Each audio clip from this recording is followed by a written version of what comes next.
Greetings and welcome to my presentation today, which is on the bottom-up, top-down, and interactive processing in listening comprehension. My name is ohchenmay, and I come from College Matrikulasi Negeri Sembilan, which is located in Kuala Pilah. I'm from the English language unit, and hence the focus of my presentation today, which is on one of the skills in the English language, which is listening comprehension. When it comes to teaching listening, students and teachers, they tend to prepare themselves for test taking. And most of the common practice that teachers usually do is to give some warming up questions and then to play the recording in the listening lesson and then later on to check the answers with the students. However, the question that arises is whether this is considered teaching listening or is it just testing the students' abilities in listening skills. So therefore, the common approach is that a lot of teachers usually tend to just provide the exercises to the students, and if the students do not answer correctly, then they are considered to have unsuccessful understanding.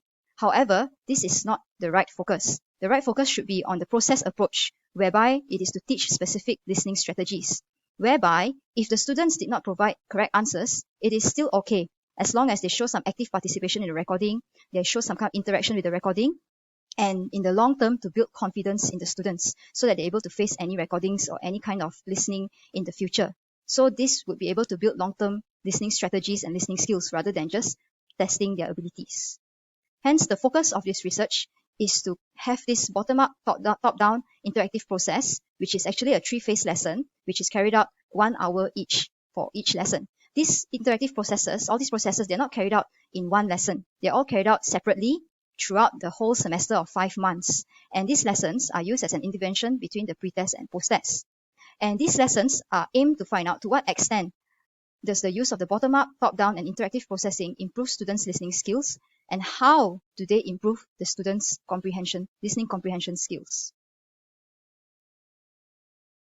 And the significance of carrying this out is to be able to help students to participate actively with the recording rather than just sitting there and be passive listeners. And also in hopes that students will be able to feel more confident and comfortable in facing any recordings later on, not to feel pressure to understand every single word or to get the correct answers, and to expose students to authentic materials as it reflects real-life settings, rather than just giving them exercises from or recorded materials from books, which may be just created specifically for exams. So this will prepare them to, so some of the materials that were used were things like videos, radio recordings, things like that. And in order that the students will be able to build better listening skills based on the process rather than the product approach.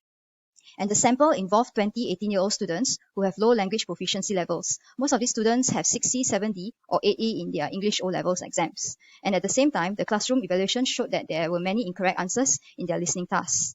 And also, these students often complained that they could not understand or capture what the speaker says.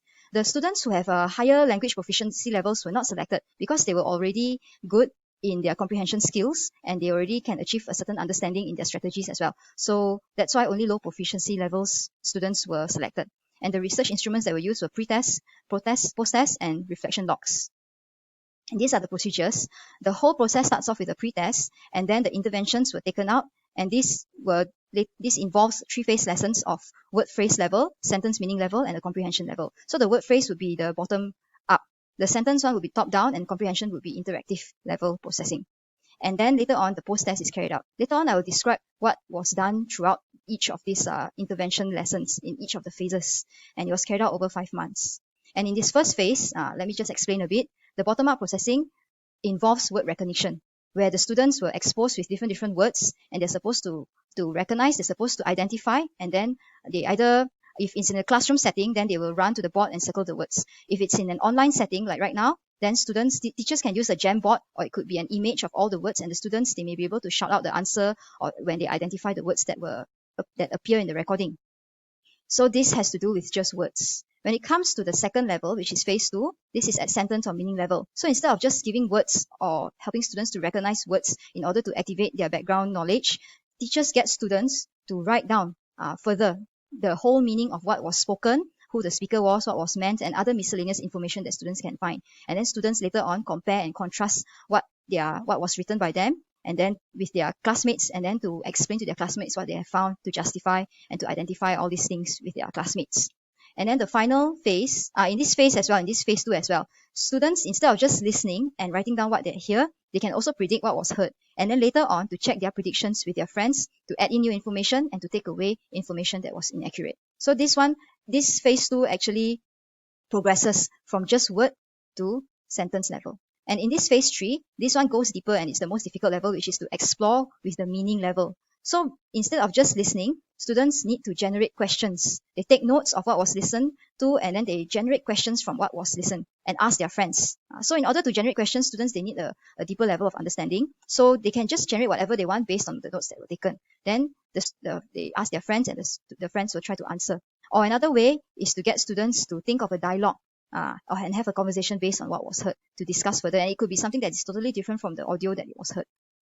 So based on all these three things, in order to analyze the data, the data was analyzed based on the accuracy and meaning of what the students got from the pretest and post-test scores, and the language errors were not focused on because the focus was more on the meaning and accuracy of the comprehension rather than the grammar of the students. And at the same time, data was analyzed on the verbal feedback given by the students and based on the observation of the researcher in the reflection logs. Findings here showed that the pretest, there was a significance when it comes to the pretest score and the post-test score, right, from 39.5% all the way to 61.8%, with the lowest of the students only getting 15%, but then when it comes to post-test, after the intervention, it became 45%. So there was a significant jump. And then even the biggest jump was for the student, 40%, from 35 to 75%, a 40% jump in the scores. And for these other two students, only 5%. Even though the percentage of jump was low, there was still an improvement, even though it was just minimal. And these are some of the things that were observed during the phases. It was seen that, just a discussion of what was found, it was seen that when the students reviewed the keywords, it helped them to predict the information and it helped them to prepare their minds to listen for specific words or phrases that can come out. So by just giving them the topic, it was able to help students to activate the background data, and it helped them in terms of comprehension rather than just throwing it at them and then just to test what they know about the recording. So some kind of previewing or preparation is always needed when it comes to listening comprehension.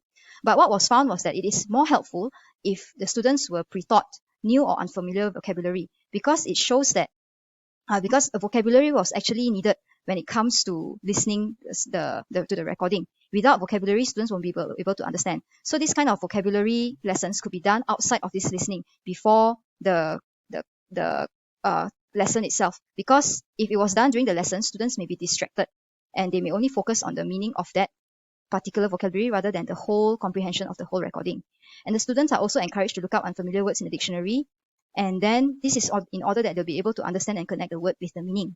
And it was found that, as I mentioned earlier, students do need a large vocabulary repertoire, and distractions, as I mentioned earlier, may happen if the keywords mean something else from what they actually predicted.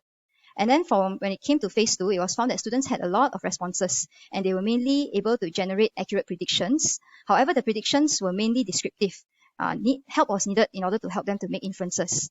But the students here, they were able to determine what they hear rather than the teacher to decide what they should hear. And they could focus on what they think is important rather than what the teacher feels is important, and to connect to their personal experiences. However, background knowledge is always needed to help them to be successful. So in this phase, it was able to help them when they're able to activate their background knowledge. In the phase 3, students admit that this was the most difficult phase. But they were still able to come up with questions focusing on who, what, and where, rather than why or how. And this allows students to the opportunity to demonstrate deeper understanding of the recording and to explore the text in an investigative and detailed manner.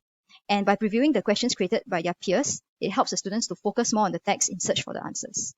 But sometimes students also gave feedback by saying that they were confused by the speaker's accent, the word stress, pitch of voice, intonation, and the reading speed. However, they can gradually familiarize through more practices. And after the whole intervention, they felt that they were less threatened and more confident to face the listening task. This was due to encouragement and positive comments given by their friends and their teachers. And by focusing on meaning, it helped them to comprehend better instead of over-focusing on the questions and overlooking the answers. They felt more prepared, but of course, they're unsure if they would perform well. But most importantly, they were more confident. So therefore, this whole process and research has actually helped them to improve their listening and comprehension skills, give them new confidence, but it needs to still be carried out regularly in order for them to develop this skill. The materials also needs to be carefully selected, and the teacher needs to assist the weaker students and give independence to the better ones. And finally, it's important that the teaching direction is always adjusted according to the material and according to the abilities of the students. So that's all. If you have any questions, please feel free to ask in the comment section. I leave you with this. Thank you.